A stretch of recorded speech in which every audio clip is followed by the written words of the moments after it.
Okay, let's just do this. What could be more peak 2019 than a multi-billion-dollar trust fund baby lying about and smearing people who support Bernie Sanders? And I want to just be really clear about this. It seems more 2016 to me. I think, history just goes and goes and goes. It's a flat circle. It's a flat circle, It's a flat circle, folks. Flat circle, folks. I mean, the fact that, the MSNBC bookers didn't even feel the need to hey, you know what? Maybe instead of in 2016, we'll still have people lie about and say grotesque things about Sanders, but they'll at least be I don't know, some, you could find any number of random mediocre pundits that will do this. It's really no. It absolutely has to be a gargantuan trust fund baby to do this. So 3 quick points before we play this clip, and then we'll elaborate them. But I want to just keep 3 things in mind. One is a campaign point. Yeah, this does matter because two are actually campaign-related points. The third is more general. One, yes, it matters because, if some guy named Birdie Bro, Big D 32 with 45 followers says, "Hey, WFP are jerks," this will lead to days of recriminations and press coverage and smears and lies and exaggeration and a demand that the actual presidential campaign condemn this stuff, right? This is a nationally televised performance, by the way, and not an abnormality. We remember the cringe comment from skin crawl comment from a couple of months ago. So it needs to be dealt with and called out because the structural bias against Sanders is astounding. Now, the second point I would say is if we're going to play the game, and I think there needs to be limits on the game. As I've said, I've heard people who've, opposed Sanders or support Warren, certainly supported Clinton, who've said things that if I wanted to be in that sort of a certain kind of mindset, I could definitely say we're definitely anti-Semitic and certainly ageist and all of this other stuff.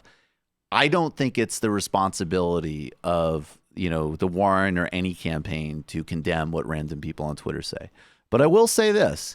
If a prominent supporter or at least sympathetic analyst to Sanders went on national television and said, Bernie Sanders is a great candidate. He's putting the most progressive politics on the table of any presidential candidate in the modern era, which are both objectively true statements. And if you don't support him, you're showing your anti-Jewish bias. By the way, that might be true. And I actually going to be talking about more of that, frankly, because that is definitely true in some cases. But if that was just your general comment, that would be obviously a huge overstatement and a smear of some people. And Bernie Sanders' campaign, again, and this person could be, they would have no title. They would have already had to condemn this statement, 50 times. So I just want to say, if that's the game we're playing, Senator Warren's campaign should condemn and reject all of this stuff 100%. And 3, I'll be really short. The bias against Sanders is bigger than a bias against him because you have the most overtly working class candidate in modern politics who represents a multiracial coalition. So what you do when you do that and what you do when you say that, Nina Turner is getting paid to have sex with Bernie, as somebody with a platform said. Jesus Christ. Or you call, and granted, this is this now we're getting more on the level of lower level people, but some of the things that have been said about Cornel West, Breonna Joy Gray, Nina Turner, and others, not only are people revealing obviously all of their hypocrisies and contradictions, in some cases just overt racism and sexism. Bernie is a stand-in for a profound contempt for working people in this country. That's why someone could still say now we're going back to he's promising pony lines. And I could tell you that as someone who's not had health care and knows people who still are undercared, calling that a pony it's sociopathic. It's grotesque. It's absolutely grotesque. And the very functionality, and look, I'm sorry. I don't care her gender in this instance. This is a multimillionaire. This is a family that owns buildings at NYU. The We're Tisch talking. school. We're talking to a representative of the Borg here. This more is than a woman or a man. We're just talking about an oligarch. That's it. I mean, her We're talking- father was investing money before he was a teenager because he got it from his father. Exactly. Yeah, these are billionaires. They're descended from billionaires. They're worth billionaires. $1.6 billion. This is the daughter from Succession, and she's on MSNBC using the cheapest, most weaponized identity trash in the book. Upshot of which, in reality, whether she even knows it or not, is I don't want to pay more, and you can die.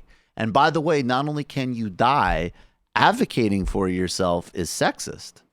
This is one of the most grotesque things I've ever seen on television. And I know that Warren has a wealth tax. It ain't as big as Bernie's. And I'm quite confident now. And this is where, look, Warren is not Hillary Clinton. She's not as far from Hillary Clinton as I'd like her to be, particularly on foreign policy, but she's not Hillary Clinton.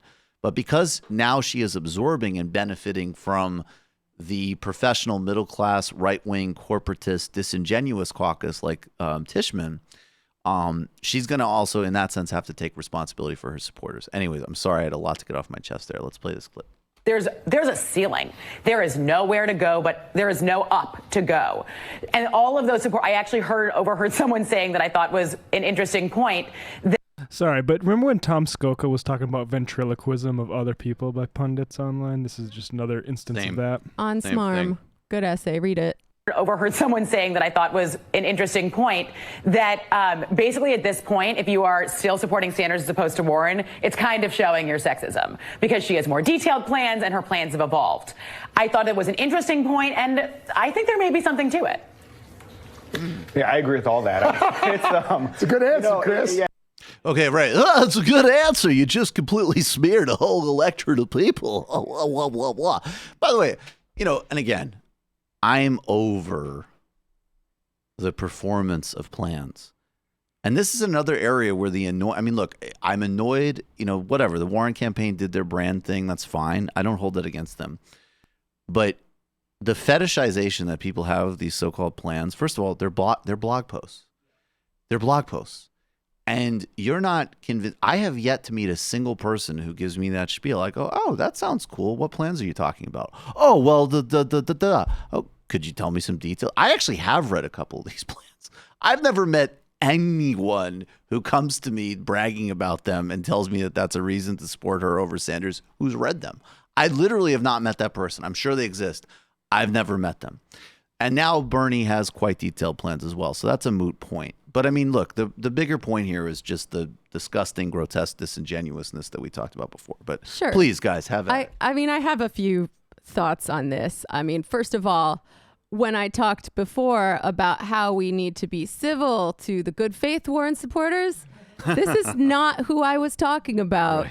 Right. This woman should know better. But even if she doesn't, right? Like maybe it's not at the forefront of her mind, her fealty to her own class, her not wanting to pay more in taxes, wanting to block some sort of progressive ideology, blah, blah, blah. It might not be at the forefront of her mind. She might just be thinking, they're not that different. It's time for a woman. And she has the privilege to not have to think about anything else. Right. Because when you do come from a wealthy family, as a woman, like, yes, her only experience of any kind of oppression is probably along lines of gender. And it's probably less like, oh, my boss is sexually harassing me, but if I quit, I won't be able to feed my kids. And more along the lines of like longing to see yourself represented at the highest elite levels of government, So that's not who I'm talking about. Right. But like, yeah, it's a privilege not to think about these things. Also, like, I got to give Warren a bit of a shout out here because I feel like she's better than supporters like this. And I've seen a lot of the energy of the yay rah Hillary people going 100% behind Warren this time around. And like you said, they are very different.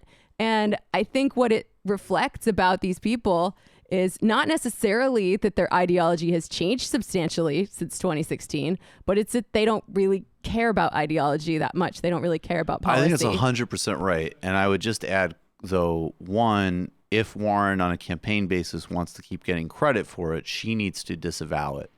And the same demand is made of Sanders. And the second thing is that, yes, but she is not Sanders in terms of progressive and left, and she is turning into the new proxy for destroying the left. And it's starting to remind me, I'm not saying it's the same thing, but it's starting to remind me of Tom Perez versus Keith Ellison, in the sense that like Tom Perez was the establishment saying, because people forget because he's been such a disaster, but he was known as like a real liberal inside that context. And he did some good things in his position in cabinet, but he was put up because they did not want an actual left presence in Keith Ellison. So she needs to, and look, I get the calculation of triangulating it, but then again, that actually leads back to the conversations that all of us are having in the left ecosystem, which is that's the lane, fine, but let's not gaslight and play games and pretend and lie and obfuscate about a center-left triangulator versus a crusading social democrat with a movement. Those are different things. And you can be honest about what you pick, but you can't lie about the distinction. One final note, and this has less to do with the candidates and more to do with sort of the media and how inheritance is a bullshit subsidy.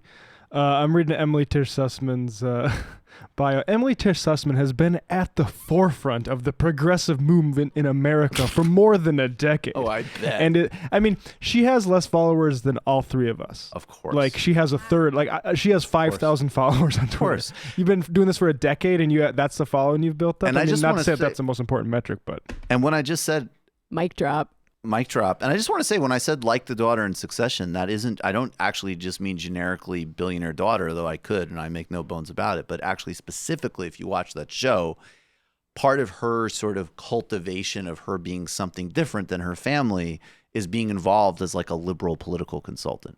So she's completely the same as the rest of her family, but she has like a self-brand concept of being different. And, you know, whatever. I don't know the psychodrama of that family, but I do know that a billionaire is on television lying about people who are fighting for their very foundational existence. And that's absolutely disgusting, but they laughed at it, and it's normal programming on MSNBC, and that's grotesque, and I oppose it.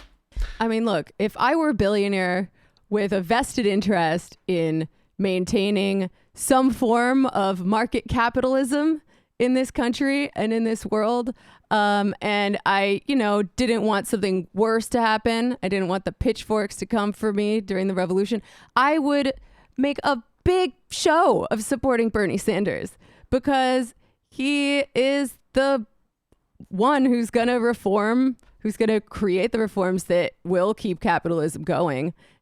Because guess what? If that doesn't happen, it's not like it's just going to go back to normal. Would you like a really good, expansive New Deal, or do you want to fall, fully into barbarous fascism? And I think, honestly, I think some of these people who like to have the morality credits of posing, at the end of the day, don't care. They'll be in gated communities.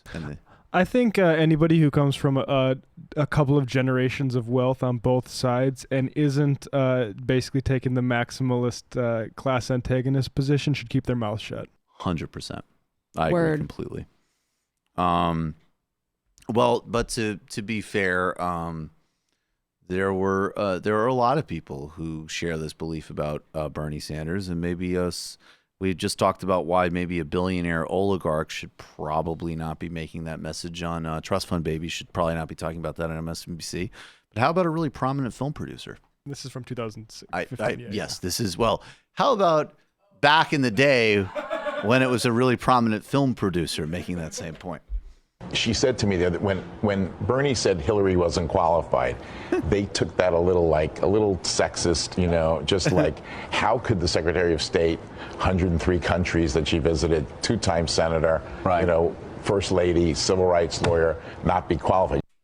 Yeah, so just to remind people what that whole thing was about, speaking of disingenuous smears, is that it was floated that Hillary said Bernie, that was the attack on Bernie, and Bernie said, well, let me just say in response to Secretary Clinton, I don't believe that she is qualified if she is through her super PAC taking tens of millions of dollars in special interest funds. I don't think you are qualified if you get $50 million from Wall Street through your super PAC.